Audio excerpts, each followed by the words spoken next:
Conglomerate of three bones that after puberty becomes one, commonly known as the hip bone. Innominate bone is the other name for it.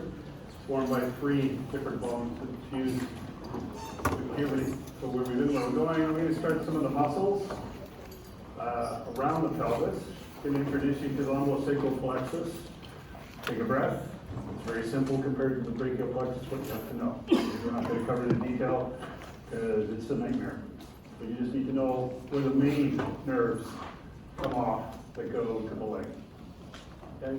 Introduce you briefly to the pelvic floor. I don't really care if you know all the attachments, but I think it's important to know that you've got a diaphragm, you've got the abdominal muscles, you've got a pelvic floor. You basically have a muscular canister protecting all the stuff in there and helping to control pressure. So things like coughing, going to the bathroom, things like that are important to have this canister properly function. And as you know, if you've done any kind of athletic control, last 20 years, core control has become a big focus in any kind of rehab. So learning how to use these muscles correctly to stabilize your trunk and back. So where we've been is introduce you to the pelvis. And again, this is a slide showing you not just the pelvis, but the comparison between male and female and some of the differences. So the biggest one for me is this subpubic angle, or pubic arch. Again, it's quite an acute angle in a male. So between index and middle fingers, roughly about 70 degrees. Okay? So it's either that or slightly less. So it's quite an acute drop when you come down the inferior ramus of the pubis. In contrast, the female pelvis, they always say it's like between the thumb and the index finger. So greater than at least 80 degrees. 80 degrees or greater is that arch. Other characteristics are, going along with this, the obturator foramen, that hole that exists between the ischium, ilium, and the pubic bones in here, is covered by a membrane in life, so it gives purchase to two muscles you hear about at the hip. But it's quite circular in a male, and it's quite oval. So it's wider than it is tall, if you wish, in a female. So it's more oval shaped. Other things, the way the inlet, or basically the transfer between false and true pelvis, is very round in a female. They always talk about in the male that the sacral promontory kind of juts in and creates more of a heart shape to this. But actually is a narrower medial-lateral span, which is okay because guys don't have to pass a baby through there. So this is the wider area. Also, the angle of the sacrum and the coccyx, they are kind of out of the way. Again, because you have to pass the child through here, they're not as acute. And you'll notice in some of the pelvises, actually we have two up in the lab, that this is more of a curved bone. Sacrum such that the coccyx ends up sticking into the base of the pelvic canal, okay, for breaking it. What else? Just the distance between the ischial tuberosities is less than it is in the female. The bones themselves, usually the pelvis is heavier, it's more dense. Things like the wings of the ilium, the arches themselves are a little thicker than in the female, less dense. The acetabulum, where the femur head attaches to this nominal bone, the hip bone from the hip joint, slightly bigger usually in a male than a female. That's because the femur and the head is slightly bigger based on size, usually. And so I liken it that if you think about it, you take a male pelvis, it's quite vertical, the wings, the ali sort of stick up, and if it was made of foam and you pushed on it, all these characteristics would happen. Everything would happen. The arch would grow, the wings would go wider, okay? The ischial tuberosities would slide further apart. The obturator foramen being round would become pressed in that direction. Okay. So another slide is showing you, and sometimes you hear them referred to as gynecoid and android. Android being male, gynecoid being female. So here are three other slides pointing out other things that I don't think one actually talks about. One, in profile, here's that angle I was talking about between male and female, where the sacrum sort of sticks in or sticks out of the way. And because of that, that notch, the back, okay, the greater sciatic notch, or the foramen, if you wish, once the ligaments are in place, is bigger in the female than the male. So all these characteristics come about in gender. Now, I remember when I first taught that stuff, it was 110 and 131 were one course. Imagine that, just one. Okay. 2 lectures a week, physiology, 1 lecture a week, anatomy on Friday. And the lab was primarily all anatomy. So 5 contact hours per week, kind of like this. But you also learned all the physiology at the same time. It's a 3 credit course. So I lobbied very hard to separate the 2. So that's why you have 110 and 131.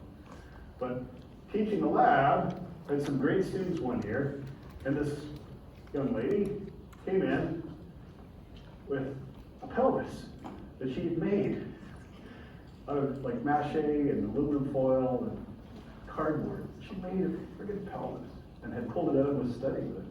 I was so impressed. I went over and cheeky me, you know, cocky anatomy guy, I know my stuff. I said, well, that's nice. Is it male or female? I said, what's male? I said, well, how do you know? She pulled out a duplicate, a female. And I was like extremely humbled by the moment, let's just say that. She had a male pelvis and she built a female pelvis. Kind of to scale. I have pictures of it at one point because I was just so amazed that she'd done that. Just to learn the material. Anyways, we also talked about the ligament. I don't expect you to build pelvises. It's okay. Once is enough in my life. We also talked about the important ligaments around the sacroiliac joint, where the sacrum interacts with the hip bones on either side. This is a very critical joint because basically the sacrum is carrying your upper body load and it's trying to transfer it to your legs. So this is where that happens. It's primarily this joint. So there's a thin anterior sacroiliac ligament. It's basically the thickening of the anterior capsule. It's not that thick. It's not that stable. There's a small iliolumbar ligament on the top that helps to tie the last transverse process of the lumbar vertebra out onto basically the posterior aspect of the ilium. I also talked briefly about the gluteal ligament. It's just a ligament that runs from the anterior superior spine down to the pelvis, or down to the pubic bone, the pubic tubercle. But that's the division between what's in pelvis and what's in your leg. So a lot of the tubes, arteries and veins, and some nerves pass underneath this ligament to get into the leg. And that's where they can change their name. So it's kind of like the axilla for the upper limb. Okay. On the other side, we talked about the fact that there are these notches that are now made into foramen because there are 2 important ligaments. One, sacrospinous ligament, the other on this side would be the sacrotuberous ligament there. And they basically tie the sacrum to the ischial spine or the tuberosity on the ischium. And by doing that, they create these holes. And those holes are important because they allow the important stuff, nerves and some muscles and arteries, to pass through those holes into the leg. Okay. Yeah, here's an example of the operator foramen. Some of these are blue, some of these are red there to remind me to do stuff. I think pretty well everything on that slide you should know or have talked about in some other slide. And so I keep getting emails. What do I need to know? I've decided to do one thing. I'm not answering that anymore. It's becoming tedious. Everything. Okay? If there's stuff you don't need to know, I've been pretty blatant about that in the lecture too. And we'll come back to that in this lecture. So stop asking. You should know. He's talked about it. It's probably important. Oh, well, he didn't talk about the pubic tubercle. I just did. It's not highlighted. But it's obviously important because we're going to keep coming back to it. Okay? So you should be able to figure this out. Muscles. These are quite simple. Are you paying attention? I don't really care about the specifics of their proximal attachment or nerve supply for these 3. Okay? 1. So it's major. That's a big one. That's a big, powerful muscle. Takes its origin or its proximal attachments from the body and from the transverse processes. So it's a bilateral muscle, T12 to L5, L4, L5 roughly. It takes all of that as an attachment. Comes down as a tendon, passes behind the inguinal ligament, and inserts onto a prominent area on the femur called the lesser trochanter. It's the only thing that inserts here that's muscular in importance to you. And you'll see in the lab, it's not a trivial bump. It's not a trivial bump because this is quite a big muscle. We were fortunate enough, I teach a functional anatomy about 4 years ago where we could get it at the time. It was unfortunately a very healthy male who was in very good physical shape who had donated his body. And I'd have to say, his psoas, I couldn't put my hand around it. It was so big in diameter. It was a very, very big muscle. Some of the other muscles he had, he was obviously a lifter. He was in great physical shape except for what took him out. Okay? So psoas major, very big, comes down, inserts onto the lesser trochanter. There's a tiny muscle called psoas minor, obviously. And if you look at more, you have to really dig to find anything about it. He puts it in the fingers, but doesn't talk about it. It's in the legend, I think, in the leg. If you go to the legend of the tables where they talk about psoas major, there's an asterisk. He talks briefly about psoas minor. So it's tiny, it's very thin, takes its attachments approximately from T12 and a bit of L1, comes down, becomes a tendon really early. Easy to find on the dissection. And it goes and inserts onto the pelvic brim, what's called the iliopectoral run. It has a tiny little extension that goes up and ties to the inguinal ligament called the iliopectoral arch. It's not important unless you're someone who fixes hernias in the gut. But it's a tiny muscle. Okay? And again, if you look at more, it's hard to find him even talking about it. Iliacus takes its origin from primarily the whole iliac fossa. So the whole anterior surface of the wing of the ilium on the inside is the attachment of this muscle. So although it's not as thick as psoas, it has an extremely broad attachment. As it comes down again over the brim, just like psoas did, and then it actually inserts with the tendon of psoas onto the lesser trochanter. So they usually refer to this muscle, although it's two, as iliopsoas. Different origins, same insertion. Okay, different attachments approximately, but they insert together. In fact, iliacus actually inserts into the tendon of psoas major. If you look at these two, one of the first things you should think is, well, they're going to be hip flexors, right? Coming from up here, from the ilium, crossing the pelvic brim, inserting onto the trochanter of the femur. So you're going to definitely want to be a hip flexor. In fact, you're the most important hip flexor you've got. By size important. Because iliacus goes from the ilium across the joint, yeah, that's what he can do. But psoas major, and to a much lesser extent minor, also attaches to the vertebra, lower lumbar vertebra. So that means, again, if you look at the angle, theoretically, if the femur is stable, what are they going to want to do? Well, they can pull laterally on the lower trunk, lower vertebra, and they can also flex the trunk on a fixed femur. Okay, so it depends on who's not moving. If the trunk's not moving, fantastic hip flexor. To a much lesser extent, a bit of a weak, they call it abductor. I don't believe that. It's a hip flexor. Okay? Think from a hip and extension. The iliacus and psoas are extremely stretched. They're going to love this. Right? They're going to love this. Really strong at flexing the hip.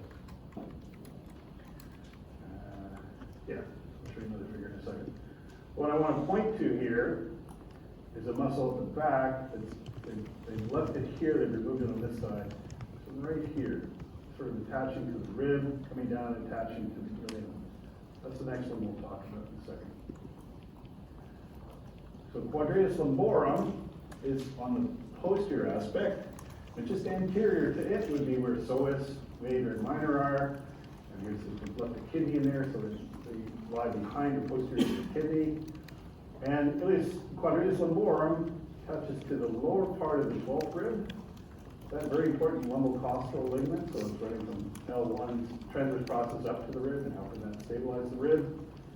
And from the transverse processes all the way down from L1 down to L5 to some extent, usually L4. And then it attaches to the crest of the ilium. It's quite posterior. It's deep to all those deep back muscles we talked about, deep to the superficial ones like lats. So it's the deepest, if you wish, and it's almost more lateral than it is anything else. It's to the side of the vertebra.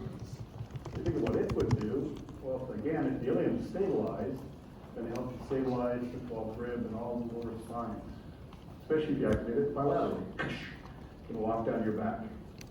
You lock down your back bilaterally with quadratus lumborum and psoas major. You've now really stabilized the low back right at its, if you wish, core, right next to it. You only activated one side, you can see how it's going to be involved in lateral flexion. So again, the nerve supply for these, this one, psoas major to some extent minor, iliacus. I don't care if you know the specifics of that, but it's going to be basically coming from spinal nerves all around the lower part of your back, just like the back muscles did, and just like the abdominal muscles did. You've always got multiple innervations from the part of your lower spine, if you wish. Okay, so lateral flexor, to a lesser extent, an extensor. I think the dog core says it can extend the back. The trunk is stabilized. You can almost pull up on a hip, right? It can help you hip hike, if you wish. So bring your hip up a bit, because it's pulling on the crest of the hip. Here's the newer picture from Ward 6 that you have, again showing you psoas major, minor, iliacus, and their common point of insertion. And on the posterior aspect is quadratus lumborum. And remember, there's the diaphragm here that we talked about. Is there anything in here you don't need to know? Yeah, you don't need to know the right kidney. Okay, that's kind of obvious. Everything else, yep, we can either talk about it or we will. Okay. So, have a drink first. Pace myself. The TAs have finished marking according to Liam. He's going to give you your midterms later today. So when we go to the lab, he'll probably hand out the midterms. But I don't know what the outcome is for any of you yet. So what I'll do is I'll put them into Canvas. Well, I'll put them into a spreadsheet, tabulate them, probably double check some of them, and put the list up on Canvas. Once I've done that, might take me a day, I'll let you know they're posted, and then you can go and check. You should be able to log in and check your grade, okay? When I let you know, I'll probably also let you know what the average was going forward. So, that's you, because your final exam is December 17th at 8:30 in the morning. Okay, so your final exam schedule has now been posted. First you hit me with the midterms, now we see the final. I've been teaching here at this university for 27 years. The exam schedule that just went out is a temporary, it's preliminary. Okay, they broadcast it, and then they realized they made some boo-boos. So I checked, 131, 132, what else do you have, 150. What else would you call me taking? 120? Yeah, none of them interfere with this. Because it's 8:30 in the morning, this is going to happen probably. Because on that day, it's the only one that won't have to ever move. But again, at 27 years old, my teaching, once they declare this, they usually never move the exam. What they haven't determined is where you're going to write it. It won't be here. Oh, actually, maybe. One year I did have a class actually right in the classroom I taught in. Most of the time, it depends on where we'll be. You could be in a 300-seater auditorium, you could be in a 200-seater auditorium. I hope we're in the 300 one, give you some room, right? But that's when it's going to be, December 17th, but the Saturday at 8:30 in the morning. Okay, it's a 2-hour duration, unless you're writing to the Center of Accessibility, in which case you write it through them, you go to them, and they find a place for you, and you write under the terms of your letter. Okay?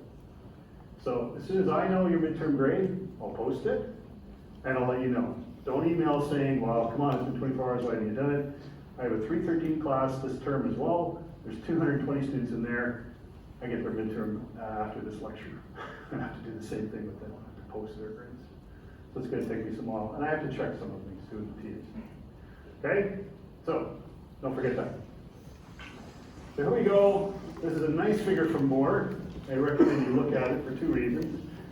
One, it just reviews the important muscles like the diaphragm, where quadratus lumborum is, where psoas major would be, where psoas minor is here, and the iliacus, and how they all come together. And on the cadaver, it's fantastic to open that up because you see how everything converges and goes pouring over top of the pelvic rim, or the pelvis, before they dive down and insert. Okay? So same figure, different things highlighted. and that is the lumbosacral plexus. So just like the brachial plexus, there's a lot of nerves that come off the lower lumbar and sacral area that converge to supply basically the nerves to your hip muscles and all the muscles of your leg. Okay? All I care is, you know, the big ones. And there's basically, let's see, 1, 2, 3, 4, there'll be 5 components to this, I think. So one is called the obturator nerve. I'm going to show you just nicely in the picture, but I'm just showing you this one because it's in real life. There's the whole plexus as they come together. This is a nightmare to dissect. It's just so much stuff going on in here. Remember all the reproductive organ stuff, bladder, everything is in there as well. Lots of vascularity. It's the worst to be a dissector for. So the obturator nerve comes down, and it's going to supply all the muscles that are on the inside of your thigh, which we'll come to. The femoral nerve also comes down from quite high. Both of these originate primarily from the lumbar region. It comes down, crosses with some of the tendons, like the psoas tendon here, the psoas has been cut. It goes right down on top of the psoas major actually. Passes underneath that inguinal ligament, it goes into the front of your thigh. So obturator and femoral, primarily above the knee. One is the medial side of your leg, one is the thigh of your leg. Femoral is almost kind of like musculocutaneous, kind of, same idea. And all you have to do is remember that they supply a few muscles, but not a lot. There's an area called the lumbosacral trunk in here, and I'll show you a much better figure of that. It's basically L4 and L5 coming together and then joining up with sacral nerves. So that's called the trunk. Lumbosacral trunk is L4, L5 coming together.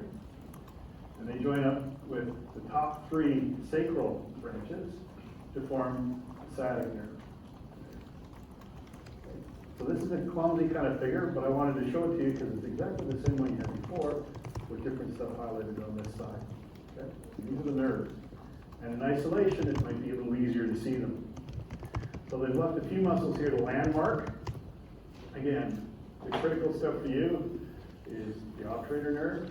Comes from basically L2, 3, and 4 coming together. The femoral nerve over here, or number 5, which would be this one on this side. Again, coming from 2, 3, and 4 and fusing together. So femoral, obturator. The lumbosacral trunk is here. That's where 4 and 5 come together, and they join up with 1, 2, and 3 of the sacral branches to form the sciatic nerve. All anterior rami, everything. Remember the dorsal ring might go back and supply some of that. So even more in isolation, and perhaps easier to figure out, is if you remember the lumbosacral plexus, the whole shooting match spans from T12 to L5 and includes S1 and S4. That's the whole thing. That's big. But you need to know all that. What you need to know is who forms the femoral and obturator. L2 and L4 do that. So here's one again. L2, 3, and 4 coming together to form this nerve right here. The obturator. So there's 2, there's 3, and 4 forming the obturator nerve. Tiny, it just supplies the muscle on the inside of your thigh. Okay. Femoral nerve, same idea. 2, 3, and 4 coming together to form the femoral nerve. Okay, that's all you need to know. You need to know what the femoral nerve supplies, but that's all I care about from the plexus point of view. You don't need to know other nerves at all. And lastly, here's the image of the lumbosacral trunk again. Basically, L4, L5 coming together and joining up with S1, 2, and 3 to form the last nerve of importance, the sciatic nerve. And you'll notice, sciatic nerve, where does it go? Oh, it pops out through that greater sciatic foramen. It goes to the posterior aspect of your leg. Now the key about the sciatic nerve is the biggest peripheral nerve in your body. It's gigantic, it's almost a centimeter wide. It supplies the back of your thigh and everything below your knee. Everything. So it's a very, very big and important nerve. Its analog would be the radial nerve, which for some reason it covers way more than the radial nerve in the middle. Okay? So T12 to basically S4 would be everything. T12 to L5 would be the lumbar part of the plexus. S1 and S4 would be the sacral part. 12 to S4 would be the whole thing. But all I care about is that you know these nerves. Okay, so don't worry about everything else. You may read about some of the nerves supplying certain muscles. Again, you knew those were muscles. I'm not so concerned you know the innervation force. Okay, the pelvic floor is basically, this is an inferior view looking up of the muscles that form the basis of your pelvic area. Okay? And they are critical. They're very critical in basically holding up and supporting all the urogenital stuff, as well as the abdomen above it and all the intestine. The posterior view is basically a large diaphragm, but it's composed of a bunch of different muscles. Two of them that are important, one is called the levator ani, and the other is called the coccygeus. You'll also see this one referred to more as ischio-coccygeus. That's because it comes from an attachment to the ischial spine. But basically, if you think about the pelvic floor, it surrounds, it's a loop, a series of loops of muscle. So the first one, that's important, is pubic rectalis. It's going to curl around the rectum. So this one's chronically tight, helping to keep things in the rectum. So when you defecate, it relaxes. Okay? So it obviously helps support areas of the rectum. Next one over, pubococcygeus. And again, they're labeled because of how they curl around and where they take their origin. It goes outside of that, helps support the sling, if you wish, of the rectum and other things that are involved, like the urethra. And if there's anything above this, male or female, uterus or prostate gland, helps to support those. And the last part is idiococcygeus. So those three, bottom three, are components of the levator ani. Depending on your gender, you either have some part of the muscle going to the prostate or going around the vagina. Okay? So I don't care about the top two. Levator ani to me is the bottom three. Just need to know what they do. They basically form a diaphragm across the bottom of the pelvis. And the posterior aspect of that is filled in by this coccygeus, takes its attachment from the spine, goes out and attaches to a bunch of things. You need to know that because PT insists we have this as a part of our course. I don't know why. Because I don't even know if they teach it until probably you get into your specializations. It is becoming more popular now. There's some fantastic physios in town. One that works at Evolve Physio. Her whole clientele is 95% people for pelvic floor. Primarily women, but some men as well. Post-surgery as well, prostate especially. So the pelvic floor is easily damaged, you can imagine, by the passing of the baby. In fact, pubic rectalis and pubococcygeus, they can be torn because it's somehow through the vagina opening here, this baby has to pop out. There's a lot of work being done on how to control this, either postpartum or actually in young athletes. So the swim team years ago started doing core stabilization on dry land and working on pelvic floor because they're so used to swimming and core stabilizing that when they started lifting weights, they were having trouble not losing the bladder control. So they hadn't used it before for training. So to dry land training, you had to learn a whole bunch of contractions. Not Kegels. Kegels are those things that are supposed to tighten everything up and you're supposed to splint. The idea here is pelvic floor is used just like the abdominal muscles, core. You activate 10 to 15%, that's all you need. You don't need to splint. It's useless, you tire out. You learn how to activate just enough to stabilize the abdomen, pelvic floor, and then learn how to breathe properly so the diaphragm on top of the garbage can goes up properly. Yeah. Okay. Another image that's probably better because it strips it all away. Here are the three you need to know for levator ani, and then coccygeus, or sometimes referred to as ischio-coccygeus. So they basically help fold in the bottom of the pelvis and give you the bottom part of this true core. Again, nerve supply is not critical, detailed attachments are critical, components are. Okay. So an interesting thing happens in development. And I like to bring this one in because I think it explains why the leg is built the way it is. When you're an early fetus, basically palms and soles of the feet face the same way. The arm is in a supinated position, so is the foot. It's turned right around. Okay. With development, at some stage, and I don't remember my embryology, but probably 5 months or something like that, shoulder joints and pronation around the superior radial ulnar joint starts to happen, and the arms can turn in. But an interesting thing happens with the legs. They really rotate. They rotate from being, one way, 180 degrees around.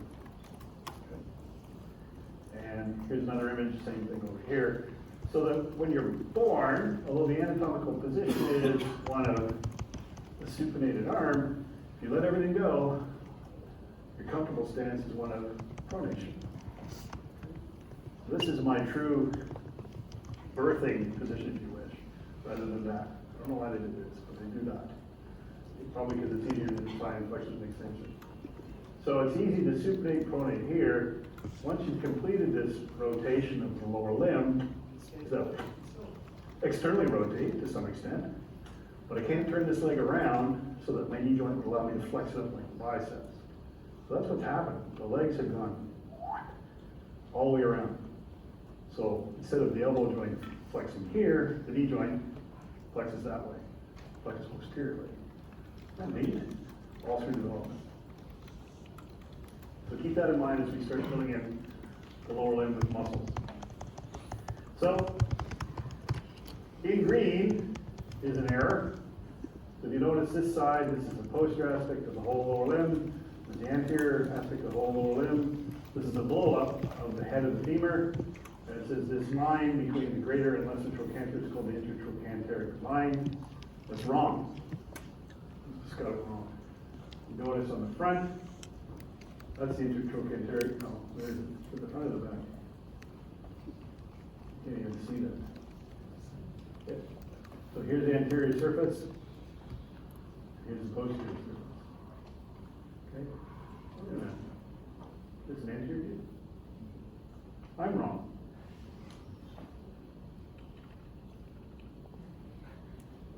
Yeah. Okay. Chris is posterior, anterior. Oh, he is right. Damn. That's embarrassing. I thought I had him again. Anyways, other than that little trivial thing, you have to know all that. All of it. Why? Because we talked about most of this. We're going to talk about the femur, the patella, we're going to talk about the tibia and fibula, we're going to talk about all of the bones, all the little bumps, all the toes. So that is all fair. I don't have to go in and highlight everything in red, just so you know you need to know it. You're going to come over it again and again and again. So one strategy, you notice the 4 labs are now posted. We posted them all last week. So this week is pelvis. We can also take some time and start going ahead and familiarize yourself with the femur, because we're going to spend a lot of time on all the tricky muscles around the hip joint. Talk about the hip joint, obviously, and all the muscles that are involved in controlling this complex joint, and that involves the femur. Okay. As we get into some of the muscles on the thigh, anterior, medial, and posterior compartments, you need to know a little bit about the tibia, the knee in general, and the fibula. So I think it's useful to sort of take that out of the hip list and go, okay, I'm going to try and get at all of this stuff as far as I can. And you'll go across basically 4 weeks of labs to cover all the skeletal markings that are essential or important. Okay? So I won't go over them here, but yeah. Not so much the patella, although I'd like you to be able to tell me if it's a right or a left one. That's easy, it's just the sets.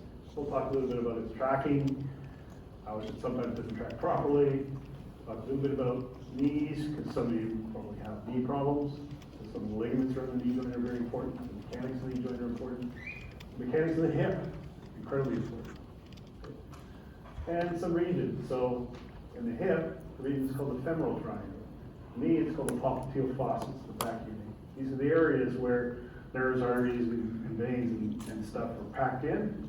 And so those will be the regions of interest going forward. Okay? So as soon as I know what your midterm grade is, I will let you know. Don't ask me for it ahead of time. As soon as I know and I can post on Canvas, I'll tell you something. All right? But the game's beginning in.